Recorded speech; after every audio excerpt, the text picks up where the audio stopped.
soir-là, tandis qu'il faisait route vers Jérusalem, Jésus traversait villes et villages en enseignant.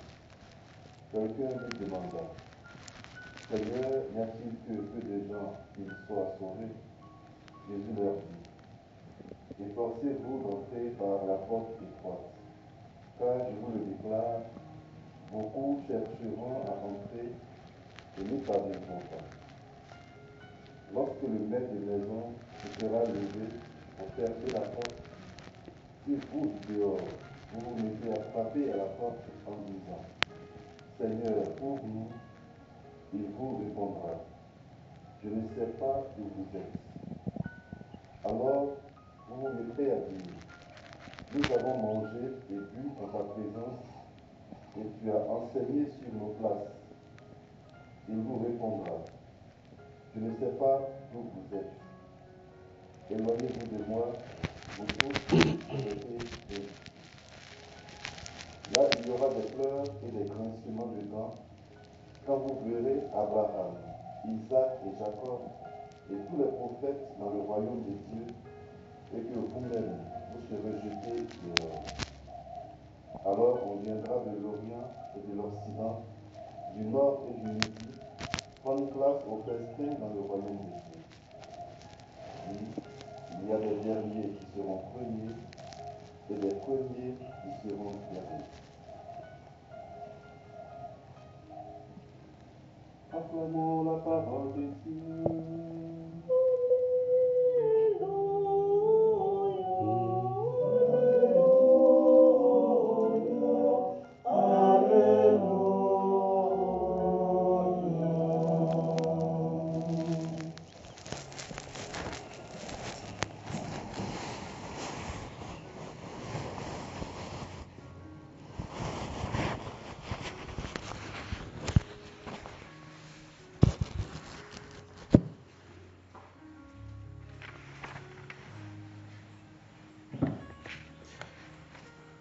La première lecture que nous avons entendue, tirée de Romains 8, versets 26 à 30, comporte un verset assez important qu'il faudrait retenir.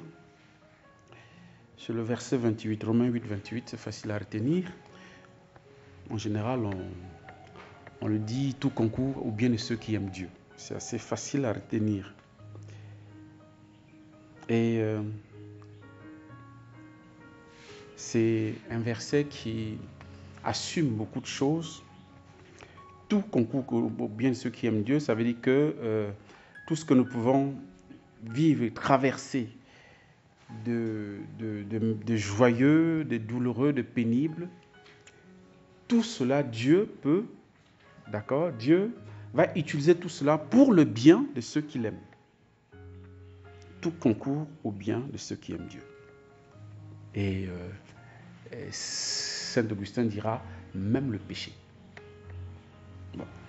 Ça ne veut pas dire qu'il fallait pécher, hein, mais c'est pour dire que Dieu se sert de tout pour notre salut. Vraiment de tout, de tout. Rien ne décourage le Seigneur quand il s'agit de notre salut, quand il s'agit de nous ouvrir à son bien. Et le bien, c'est le salut, c'est Dieu lui-même. Mais ce sur quoi je voudrais m'attarder, surtout par rapport à la première lecture, c'est ce que nous entendons aujourd'hui de plus en plus dans des prédications, surtout du côté de nos amis des églises énervées, en fait, qu'on appelle éveillés, hein, c'est moi qui les appelle les énervés, c'est la destinée. On entend beaucoup par la destinée, hein, entrer dans sa destinée. Quelle est ta destinée? Je dois rentrer dans ma destinée.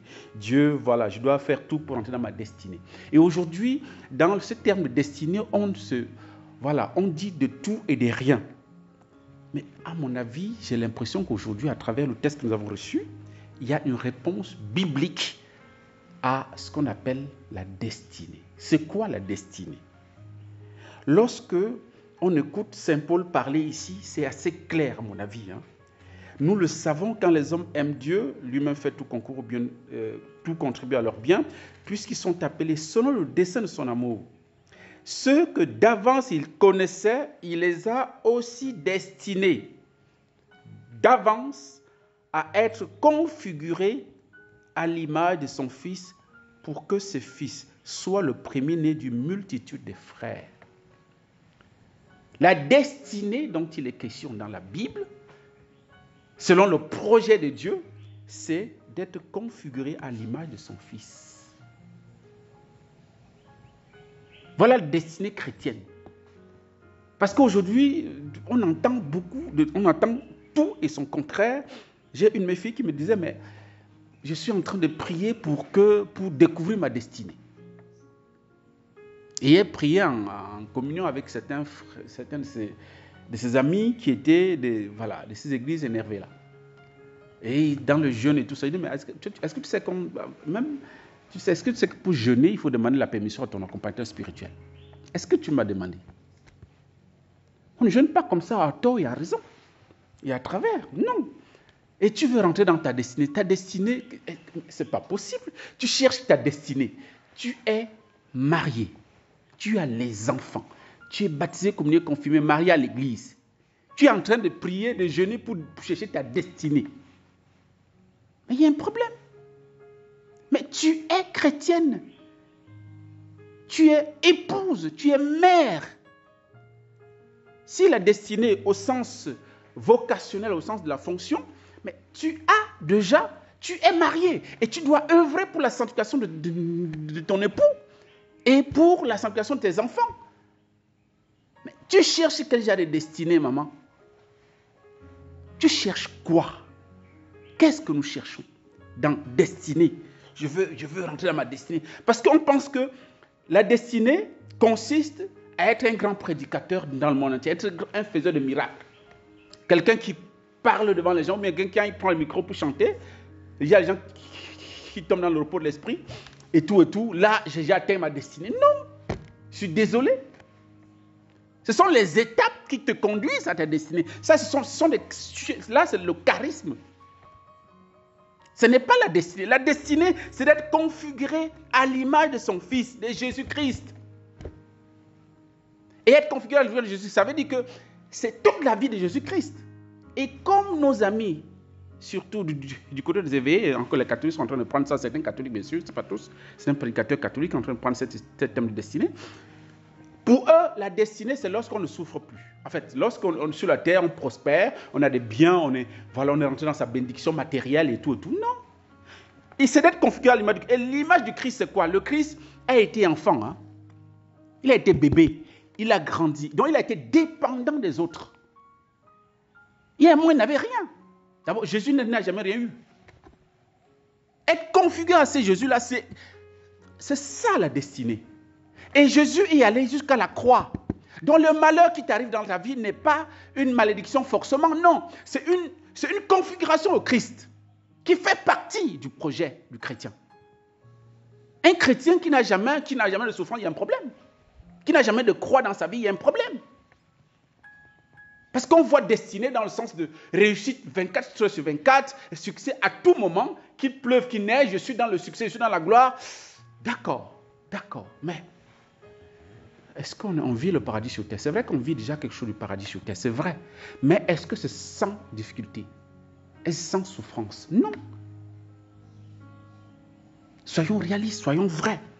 La destinée, et il va poursuivre en disant, ceux qu'il avait d'avance, ceux qu'il avait destinés d'avance, il les a aussi appelés. Je précise ici que c'est aussi ce qu'on appelle le mystère de la prédestination.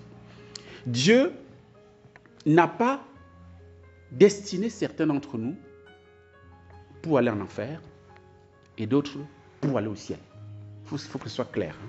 Parce que selon certaines comment on appelle ça, certaines doctrines protestantes, je ne sais pas si ça est en train de changer, mais je crois que c'est en train de changer avec le dialogue écuménique qui est entre l'Église catholique et nos frères protestants. Ils sont en train de changer dans cette posture-là. Pour eux, la prédestination disait que il y a certains qui sont condamnés, en fait, qui sont faits pour aller en enfer, d'autres pour aller au ciel. Voilà. Mais ce n'est pas ce que dit l'Écriture. Ceux qui l'avaient d'avance, ceux qui l'avaient destiné d'avance, ceux qui l'ont prédestiné. Autrement dit, avant la création de tout homme, Dieu nous a prédestinés à être semblables à Jésus. Tout homme, il n'a jamais programmé quelqu'un pour l'enfer ou pour le ciel. Bien sûr, nous sommes tous programmés pour le ciel, entre guillemets, mais c'est un projet de Dieu à laquelle nous devons rentrer librement. Tu dois choisir de rentrer dedans ou de refuser. Et c'est là où la destinée qui vient aussi du terme destin. Le destin pour le chrétien n'existe pas. Destin dans le sens du déterminisme. C'est-à-dire que c'est fixé, voilà, c'est écrit. Dieu a écrit que tu vas naître au Nigeria, d'accord? Tu vas connaître tel chemin, et puis tu vas mourir à tel moment, tu vas faire ceci dans ta vie. Tu montes, tu descends, tu veux, tu ne veux pas, tu feras. Non, ce n'est pas chrétien. Le destin, dans cette compréhension-là, n'est pas chrétien. Dieu nous a créés. Bien sûr, il a un projet sur chacun de nous, ça c'est sûr. Mais je dois rentrer dans ce projet ou pas. J'ai la liberté. Je peux dire, Seigneur, ton projet sur moi, je m'en fous de ça. Je me tourne vers autre chose. D'abord, la preuve, Adam et Ève, c'est ce qu'ils sont fait. Dieu avait un projet pour eux. Voilà ce que vous avez à faire et tout pour être en amitié avec moi. Mais ils ont un moment donné, ils ont dit non, nous on ne veut pas. Ils sont détournés librement. Voilà. Et nous aussi, on a cette liberté-là. Donc la destinée, en termes de destin, ce n'est pas écrit sur le marbre et je suis obligé de rentrer. Non, non. Mais par contre, Dieu, même quand je me détourne du projet qu'il a sur moi, Dieu ne se décourage pas de venir nous rejoindre même dans notre chemin tordu pour nous inviter à revenir au bon chemin. Dieu ne se décourage jamais. C'est pourquoi tout concourt bien de ce que c'est que même quand tu te détournes, Dieu ne t'abandonne pas. Il va toujours œuvrer pour que tu reviennes sur le bon chemin. Donc ceux qu'il avait destinés d'avance, il les a aussi appelés. Dans l'appel ici, frères et sœurs, il y a deux choses, ou même trois même. En fait, deux choses. La première chose, c'est l'appel à l'existence. Aucun de nous, à un moment donné, n'existait. D'accord? Et Dieu nous a appelés du néant à l'existence. Et comme dit Saint Augustin, dans l'ordre de la création, il nous a créés sans nous. Bon, évidemment, il ne pouvait pas nous créer avec nous, puisque nous, on n'existait pas. Donc, ce n'est pas la peine de discuter avec Dieu. Mais pourquoi tu m'as créé sans me demander? Tu n'existais pas. D'accord? Donc, premier appel, c'est l'appel du néant à l'existence. Deuxième appel, l'appel à la foi, ou bien à la conversion. Et c'est le mystère de la rédemption. Le Christ est venu pour nous appeler, d'accord, puisque nous existons déjà. Et là, on a besoin, le Seigneur a besoin de notre oui, notre liberté. Hein? Et Dieu nous a créés sans nous, mais il ne peut pas nous sauver sans nous. Il a besoin de nous. Là, il t'appelle, deuxième appel, et c'est dans le Christ pour que tu te convertisses, que tu crois. Maintenant, tu es libre. Et ceux qui ont accepté de rentrer, n'est-ce pas, dans cette conversion, il les a justifiés. Il les a rendus justes. Ça, c'est le mystère de la rédemption du Christ. Le Christ nous justifie. Il nous sanctifie. Et, dernière chose, ceux qu'il a justifiés, il les a glorifiés. Voilà la destinée. Voilà le plan de Dieu sur chacun de nous. Ce n'est pas d'être des grands prédicateurs sur la terre, des grands faiseurs de miracles et des signes et des prodiges. Ce n'est pas ça. La preuve, c'est que vous avez suivi, n'est-ce pas, dans l'évangile, hein? Jésus dit à ces gens-là que moi, je ne vous connais pas. Je ne sais pas. Jésus dit, lorsque le maître de maison sera levé pour fermer la porte, si vous, du dehors, vous mettez à frapper à la porte en disant, Seigneur, ouvre-nous, il vous répondra, je ne sais pas d'où vous êtes. C'est intéressant, hein? C'est intéressant de savoir, en fait, de comprendre ce que Jésus dit. Jésus ne dit pas, je ne sais pas qui vous êtes. Il dit, je ne sais pas d'où vous êtes. Où, c'est un complément circonstancié de lieu. Ça touche à la destinée, ça touche à la destination. Là où vous êtes situé, je ne vous connais pas. Le lieu, là où vous êtes, je ne sais pas d'où vous êtes. Vous n'êtes pas dans l'espace de la grâce de Dieu. Vous n'êtes pas dans l'espace du royaume de Dieu. Vous n'êtes pas de mon royaume, mes amis. Je ne sais pas d'où vous êtes. Votre destination m'est inconnue.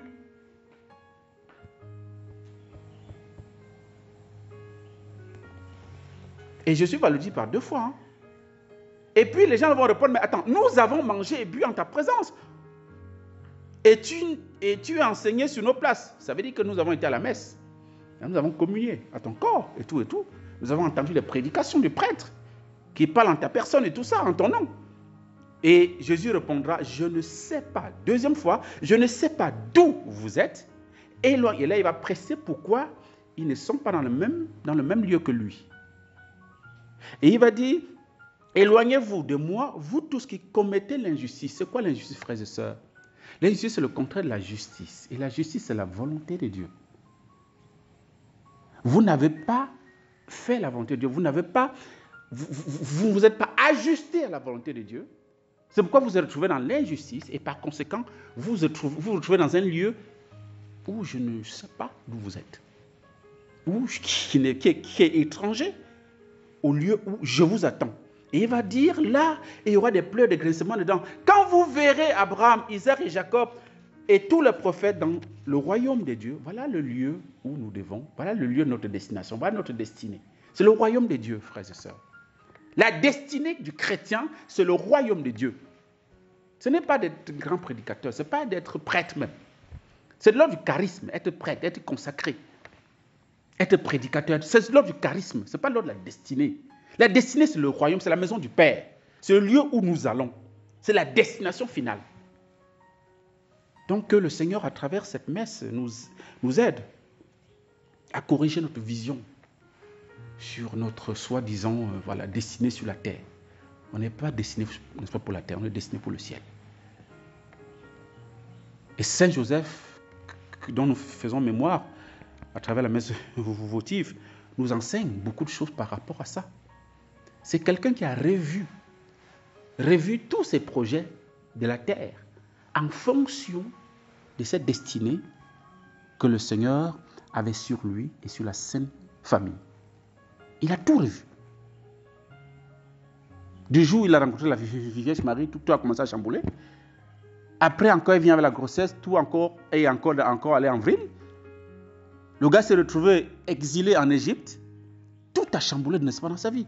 Il n'a jamais eu une vie, n'est-ce pas, de tout repos. Mais parce qu'il était au service de la justice de Dieu. Il s'est ajusté toujours à la volonté de Dieu pour être sûr d'être dans l'espace du royaume de Dieu, pour être, n'est-ce pas, dans le lieu où se trouvent ses pères, Abraham, Isaac et Jacob. Que nous aussi, nous puissions, à la suite de Saint Joseph et la Vierge Marie, son épouse, demeurer ajustés à la volonté de Dieu pour être sûr que nous sommes sur le chemin de notre destinée. Amen.